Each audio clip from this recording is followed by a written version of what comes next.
other challenges. Business itself is a challenge, it is a fight.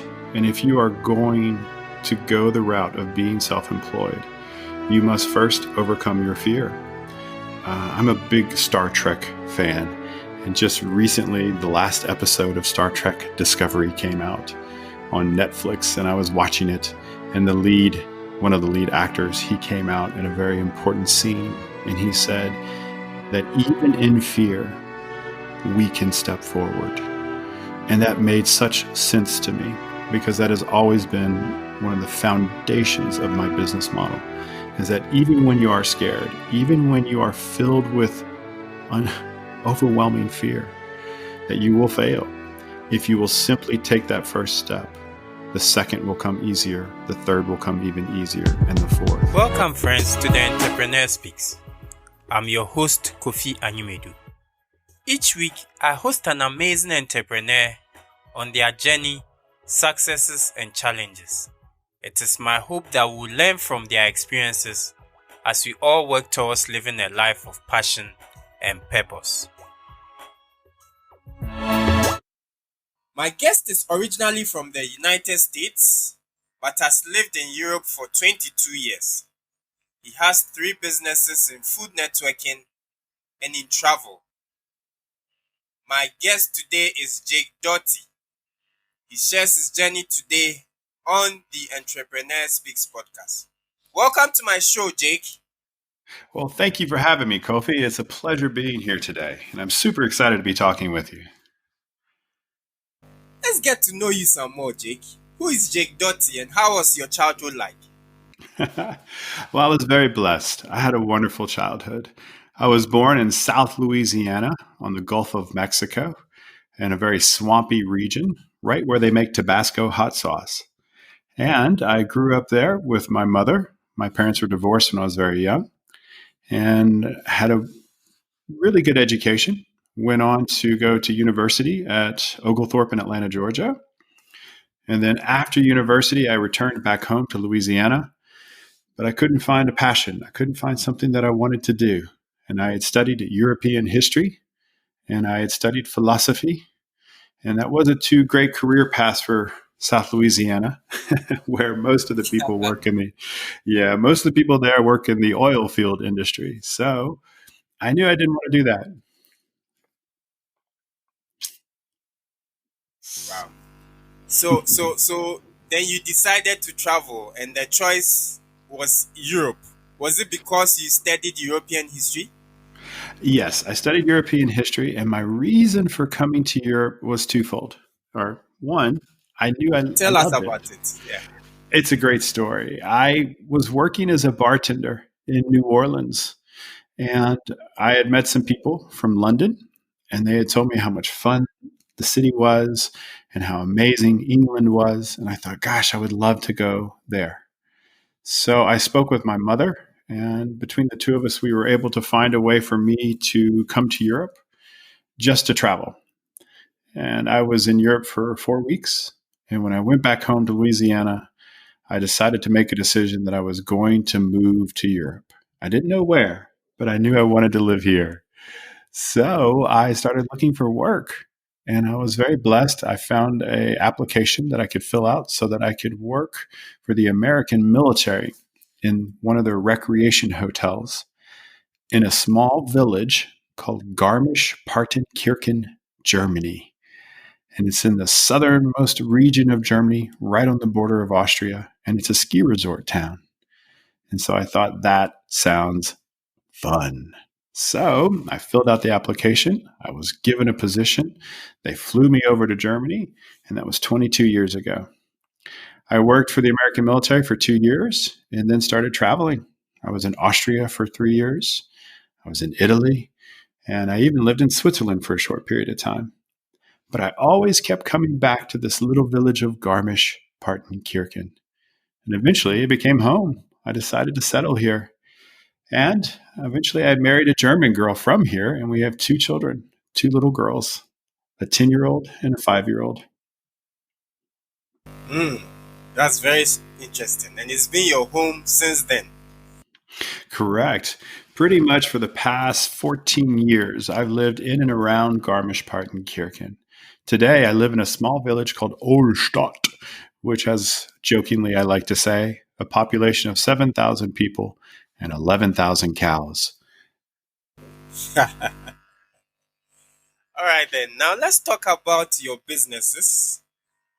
So what I want you to do is to tell us about each of the business and the story behind its setup. So let's Sure. start with Dairy Dari. Did I get the pronunciation right? Yes, you did, Kofi. It's kind of funny. Everybody mispronounces Diri Dari. And Diri Dari, I did that on purpose. Diri Dari, it's a very, very old word, and it means an exchange of services. And it even goes back to an even older word, an old Italian word called diri diri, which just simply means cash. And Diri Dari was spawned out of COVID-19. What ends up happening was in March of 2020, both of my tour guide businesses, which we can talk about in a minute, were dying.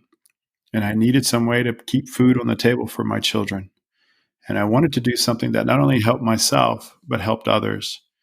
And in America and in Germany and all over the world, because of COVID-19, restaurants were closing left and right. And I thought, wow, there's got to be some way to help all those people who are now unemployed and also are desperate to feed their families. And so I started focusing on the chefs, the cooks, the people that were in the kitchen. And we came up with the idea of Diri Dari, which is a platform where chefs on board, they create live interactive cooking experiences. They sell them on the platform, and we couple it with ingredient delivery as long as you're in the United States. But it is available worldwide, and anyone can book a chef and learn how to create anything from bagels to really good Indian food to we have this chicken pot pie that Chef Joshua Northcutt does, which is exquisite. It's called a deconstructed chicken pot pie, but it's all kinds of great stuff. And we're bringing on chefs every day in the United States who are unemployed. And we are giving them a way to make an income to feed their families. Hmm, that's very interesting. Now let's look at all things Garmisch. Tell us about that business and also the story behind the setup. Well, All Things Garmisch was born out of my love of history, especially European history. I originally worked as a tour guide and a bartender as I traveled around Europe. And then when I came back to Garmisch, I think it was 11 years ago now, or 12 years ago, I fell in love. And this beautiful woman who would have me, which surprised me to say the least, I knew I wanted to be able to provide. And at the time, I was making ends meet, but I wasn't making an income where I could afford a home, a car, a family. So I went to the city hall in Garmisch-Partenkirchen and told them I'd like to open my own tour guide business. And they worked with me to set up the small business license. And I was very blessed in the sense that was right when an online platform called TripAdvisor had just started. And my first client that I had with All Things Garmisch Tours and Outdoor Recreation wrote a review on TripAdvisor about how great of a tour guide I was. And I was the very first tour guide to be reviewed in all of Bavaria on TripAdvisor. And so as that platform grew, so did my business. Eventually, as I think last year, 2020, we had a staff of 8 people. We were doing tours, outdoor recreation, team building, and trips to all kinds of really amazing things, such as like Krampus, this really crazy Christmas festival where these evil demons come out and they beat you. It's really, really insane, Kofi. If you ever come over, I'll take you. We call it vacationing with Sure, fear. sure. You have very unique and interesting business operations. We'll talk into details later, but let's get to know the last one. So tell us about Bavarian beer vacations and the story behind it. Well, the great thing about Bavaria is that they love beer. And in fact, the Bavarians like to think that they are the creators of beer. No, that's not true. Beer goes back to the history of mankind itself. But The Bavarians were considered to be one of the first cultures to add hops to beer, giving beer its current flavor. And today, beer is it's so ingrained in the Bavarian culture. It is such a part of their culture that I thought I needed to highlight it. So I created Bavarian Beer Vacations, where I take people to all the different beer festivals that they have. And in Bavaria, pretty much from March until the end of October, there is a beer festival somewhere. So it was an easy thing to set up. Now, of course, the highlight, Kofi, is that we get to go to the Oktoberfest. The Oktoberfest in the city of Munich, where over 1 million people are drinking beer on any given day at the fairgrounds in downtown Munich, is one heck of a neat event and one of my favorite times of the year. And I keep tables at all the best beer tents and tell everybody the wonderful history of how it started with the wedding. We talk about the 6 major breweries that are allowed to sell beer there. It's a lot of fun. But yeah, that in particular business, I've had in operation now for about 8 years, and it's still one of my personal favorites. Mm. So, like I pointed out, you have very interesting and unique business operations. Tell us about how the journey has been so far. With all these 3 businesses, how has the journey been so far? It's a challenge being a small business owner, especially in a country that I don't come from. So if I would have started these businesses in the United States, well, Doherty, let me rephrase, the 2 tour guide operations, Kofi, are registered here in Germany. Doherty is registered as an American business. Now, with that in mind, the 2 travel companies, being that I'm a foreigner, being that I was trying to start those over here, it made for a lot of interesting and unique challenges. Specifically, I didn't know the rules, the regulations, the laws. Excuse me. And so I had to learn those very, very quickly, which was a challenge. And thankfully, the Bavarian government gives you a lot of help. They have something called the Arbeitsamt, which is their workers' bureau. And they're there to give you a hand, to help you, to teach you. And so they sent me to school to learn a little bit more German, to learn a little bit more about businesses in Germany. And then I went over to another German business office called the IHK, and they helped me with my certifications and with my tests that I needed to have in order to be a chauffeur, to drive people around, to get the insurances I needed and the certifications I needed to be a tour guide. And so I was very blessed in the sense that the German government was there to help. And as I said already, I was truly lucky in the timing. I had really good timing. It was right as something called online travel agencies were starting to take off, especially in America. People were tired of using travel agencies and spending so much money to get these vacation packages. And back then, a lot of people wanted to do it themselves. And websites such as TripAdvisor came along and they helped people travel on their own. And then what happened is that opened the door to online travel agencies such as Viator, Get Your Guide, Tours by Local, Expedia, Booking.com. And I was able to get registered on a lot of those platforms. And that really was what kind of propelled our business from a mom and pop into a boutique travel agency. Very interesting. So you've highlighted some of the challenges you've encountered so far. Are there others you'd like to share with my listeners? Well, other challenges. Business itself is a challenge. It is a fight. And if you are going to go the route of being self-employed, you must first overcome your fear. I'm a big Star Trek fan. And just recently, the last episode of Star Trek Discovery came out on Netflix, and I was watching it. And one of the lead actors, he came out in a very important scene. And he said that even in fear, we can step forward.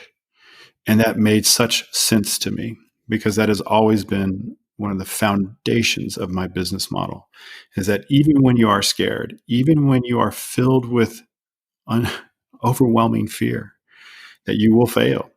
If you will simply take that first step, the second will come easier, the third will come even easier, and the fourth. And so, yeah, overcoming fear is the greatest challenge. And then the second greatest challenge, and one that kills so many businesses, is not being able to pivot, to change, to grow. And if you cannot shape your business so that it can grow and its foundations can change, you're doomed for failure. And so, with both All Things Garmisch, we started off doing more team building, then we went into tours, then we went into vacation packages, and then same with Bavarian beer vacations. And then when both of those died in March, I needed to pivot. I knew that travel was going to be dead for quite some time. And I wanted to do something that could help. I wanted to do something that I thought would bring about a positive change in the world, yet still be able to put food on the table for my children. And that's how Doherty was born. So now let's me ask this related question. Has the COVID-19 pandemic affected your operations? You've mentioned some of the fact that two of your businesses weren't doing too well. Were they as a result of the COVID-19? And how have you handled this so far? It was 100% because of COVID-19, Kofi.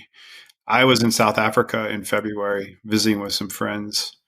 We came back at the end of February, and I remember COVID-19 was just hitting the news.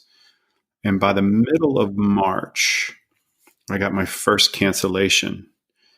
And it was over a 2-week period that I lost every single cancellation. Over 2 weeks, every single booking on All Things Garmisch and Bavarian beer vacations canceled in under 2 weeks. You're talking literally hundreds of thousands of dollars gone in a matter of 2 weeks. It was gone. It was very challenging. It was demoralizing. And I wallowed in it for quite some time before I realized that I had to do something. And the hardest part, as always, is making that pivot. So the first thing I did is I had to go to my staff of great people, great tour guides, great administrators, marketing agent. And then I had to bring them all in. It was at the time 8 people. We sat down and opened up a beer and all cried a little bit and realized that this was the end. We all had to say goodbye. I couldn't keep them on the payroll anymore. That was challenging. That was really hard. But it did lay down a nice fertile ground for the foundations of DairyDari.com, which, as I said, has been really an amazing experience. It has taught me how to grow and how to pivot and how to make those changes necessary to survive in small business. Very interesting and insightful. You've talked about the challenges you've encountered so far. Are there lessons you've picked up, lessons you'd like to share with my listeners? Good lesson is build yourself a good team. Once you have the foundations of your small business or a business, so you have the foundations, you logically walked through the steps of how you're going to create the product and you're going to sell the product.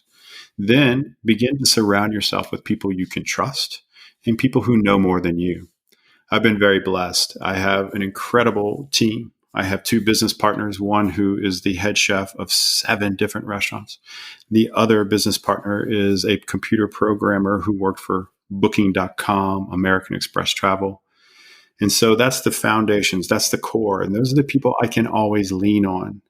And then we have brought in 2 new employees who have just changed the game, who have made Dari grow exponentially. Laura Stushley, who is taking care of all of our logistics, all of our ingredient delivery. She is amazing. And then we have the legendary chef Joshua Northcutt, who is in charge of making sure all of our chefs are happy. And we're getting new chefs every day because of his work. And so having a good team and surrounding yourself with people who have the same vision is key to building any business and for it to be able to scale. Thank you for those words. If you were to start this all over again, what would you do differently? Wow, that's a good question. If I were to start over, what would I do different? Well, all things Garmisch, when I started those 11 years ago, I would have, instead of running out the door, I would have walked out the door. I would have taken the time to try and learn more before I tried to give my first tours. One of the things that happened is I started giving these tours, and my historical knowledge wasn't good enough. I didn't have the foundations necessary to be a good tour guide yet, but I needed to build the business. And so I would slow myself down in that particular business, study more history, learn more about where I am and where I'm going and the people I'm bringing on these tours. So that would have been one thing I would have changed with that business. Bavarian beer vacations. The only thing I would have done differently with Bavarian beer vacations is I would have focused more on the larger 7 to 14-day trips and less on the everyday bringing large groups of people into festivals. It's a lot harder when you're dealing with large numbers every day of new people. And it's much easier when you're dealing with the same group for a longer period of time. So in travel, that's one thing I've learned. Now with Doherty, the lesson that I learned with this new business, which is only 7 months old, not even, um, slow down as well. Focus on the financing. Don't spend any money unless you absolutely have to. And as I already said, make sure you surround yourself with a good team. You have a good team, you've overcome your fear, and you are capable of pivoting and making change when necessary. If you can put all those things together, then you can succeed. Very interesting. Tell us a bit more about the tours you organize. Wow. So, all my tours, I miss doing them so much. We still haven't been able to reopen either of the tour guide businesses, but we loved taking people to Neuschwanstein Castle, the fairy tale castle depicted in Walt Disney's film Sleeping Beauty. But the castle itself is much older, built in the 19th century by Ludwig II, one of the most famous Bavarian kings, known as the Mad King of Bavaria. And his death is wonderful. Well, his whole life is a wonderful tale. And I love that story. I love taking people to that castle and telling them what's. Tell us, before you continue, tell us about that story. I'm sure my listeners will be interested. Tell us about that story. Well, Ludwig was one of the last kings of the Wittelsbach dynasty to rule Bavaria. Bavaria, excuse me, was for a short period of time its own country after the Napoleonic Wars. And it was during the reign of Ludwig II in the middle of the 1800s or end of the 1800s that pretty much dies.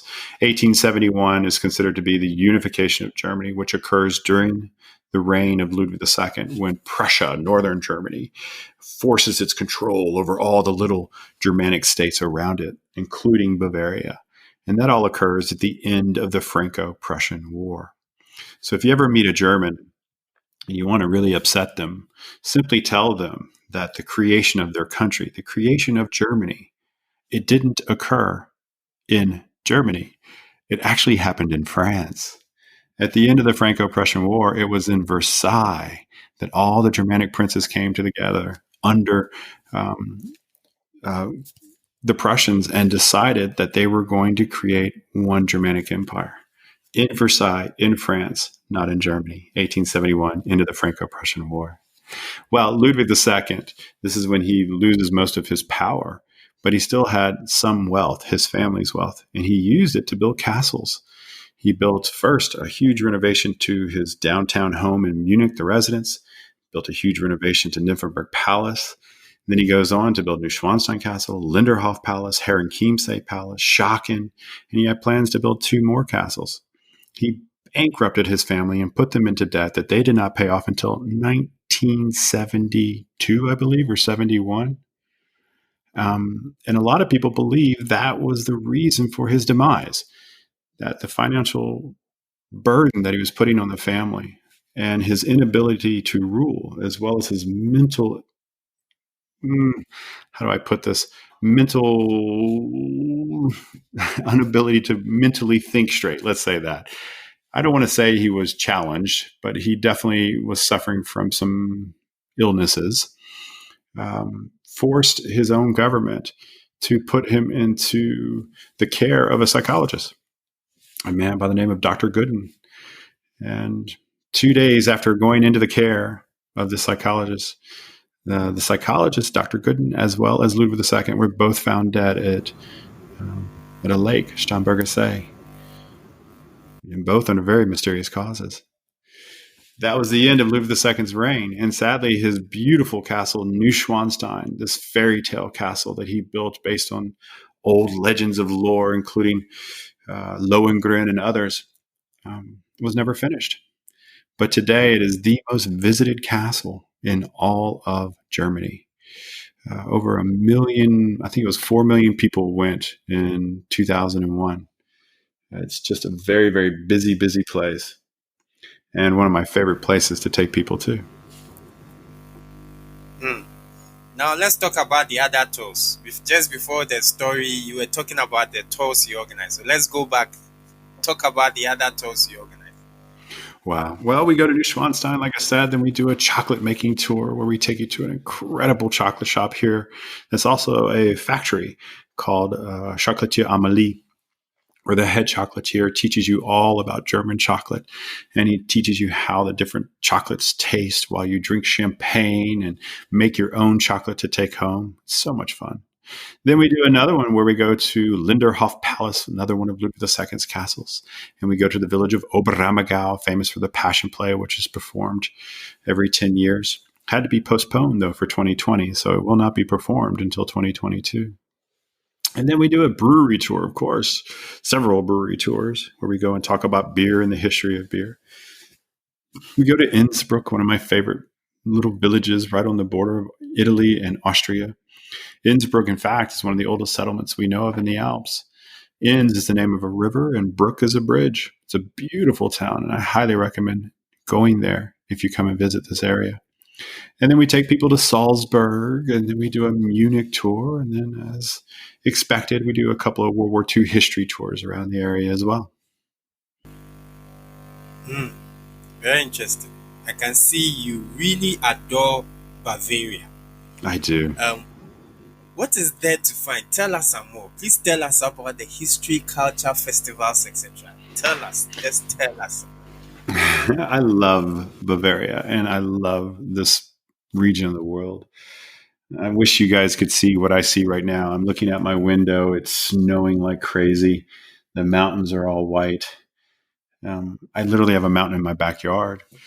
And I love the fact that where I live is a ski town. And so my kids are sledding right now up on the mountain. And I love the fact that there's zero crime. This little village of Olstadt, I haven't locked the back door to my home since I moved here. And nothing's ever been stolen or taken, other than one day one of the drunk neighbors stole my kid's little wagon to carry his drunk friend down to the train station, but he brought it back the next morning. That's the only thing that's ever been borrowed, let's say. And I love the Bavarian people. These people, they have suffered greatly throughout history, and they still can wear a smile on their face, and they can still be proud of who they are. And I think that's wonderful. And they show their pride in who they are with their clothing. And of course, their very famous lederhosen, their leather pants, and their traditional dress of the women, the dirndl. And they show it with their beer festivals, where all the kids come out to the beer festivals and they dance and have their traditional different types like the Schuhplatte Tanz and all that kind of stuff. And there's so much pride in who they are and where they come from and their history. And I really adore that, and I respect that. And they respect themselves. And so I think that's really unique. And when you think of Bavaria, southern Germany, it's actually very different from the rest of Germany. You see, Germany in the 1600s, so the 17th century, had a horrible war between 1618 and 1648. Now, it wasn't called Germany at the time. This area was called the Holy Roman Empire. And between 1618 and 1648 was the great fight between the Catholics and the Protestants to decide what the religious belief of this area would be. Most of the Germanic people became Protestant following the teachings of Martin Luther. But Bavaria down here stayed Catholic. And they stayed Catholic throughout the war and even after the war. Still to this day, most of Bavaria is Catholic. And it shaped their culture, it shaped their language, the way they speak, the way they act. And it's fascinating to me. I'm not a very religious person, but it's just fascinating to me to watch this unfold in this region. And I think it's just magical. Plus, if you love to travel, as I do, Bavaria is right there on the Brenner Pass, the Brennero. So we're really close to Italy. I'm only about an hour and 15 minutes away from Italy. I'm about 20 minutes away from Austria. I'm about 45 minutes away from Switzerland. And Croatia is only about 4 hours away. So it's really a nice place to be if you want to continue traveling. We're just about wrapping up, but a lot of my listeners are either in business or about to start business. And having operated your companies for some time, I believe you have words of advice you like to offer. So, what will be your words of advice to people already in business, facing some difficulties, and those yet to start? Well, as I said before, one of the first things, two things, is you have to, as that Star Trek TV show actor said, even in fear, you must be able to step forward. You must be able to overcome your fear and take that first step. Then you have to be capable of change. You have to be willing to pivot. You have to keep an eye on your market at all times and see what they want and learn from that. And then three, you have to continue to work harder than all of your competitors. At all times, I look at the people trying to do the same thing that I have been doing, a tour guide, or even in my new business, Doherty. I look at our competition and I think, okay, I can see what they're doing. I have to do it better and I have to work harder to get to that point.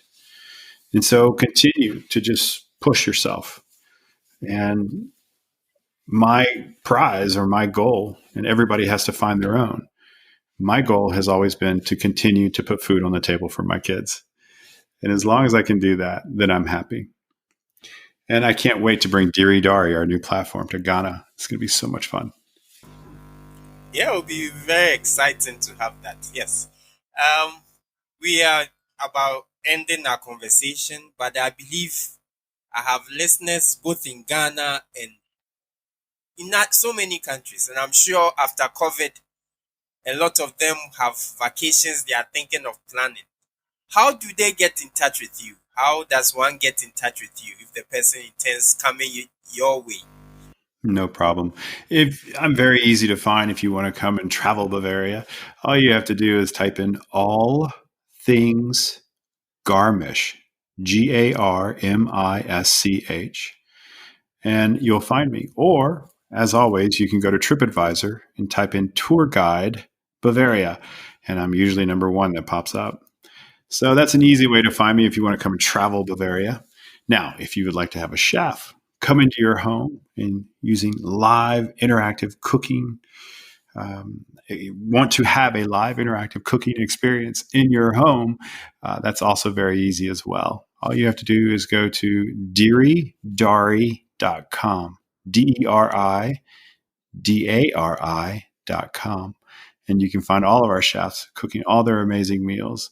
And even in Ghana, in the Republic of Ghana, you can order a chef to be in your home using video conferencing and teach you whatever it is that you would like to learn. So those are the two ways to find me. Sure. So, listeners, I encourage you to patronize his service. And I would also make time and get a chef to assist me cook some lovely meals here. Kofi, thank you It's so been an much. sure. It's been an amazing time talking with you, Jake. And I wish you the very best. Oh, I thank wish you you. the very best. Thank you. And I wish you the very best as well. I am dying to come to the Republic of Ghana. I would love to go to Accra and see the coast. I'm sure it's gorgeous. Sure, it is. It is. So, anytime you are in town, just let me know. And I'll be Thank you. your tour guide. Oh, that would be wonderful. Thank you so much, Kofi.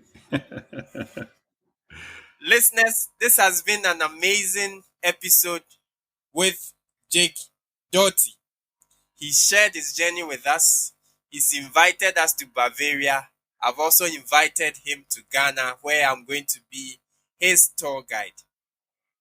As always, keep listening to our show. I'll come your way next week with another exciting episode. I remain your host, Kofi Animedu. Let's all stay safe and continue to keep hope alive. Cheers. Cheers.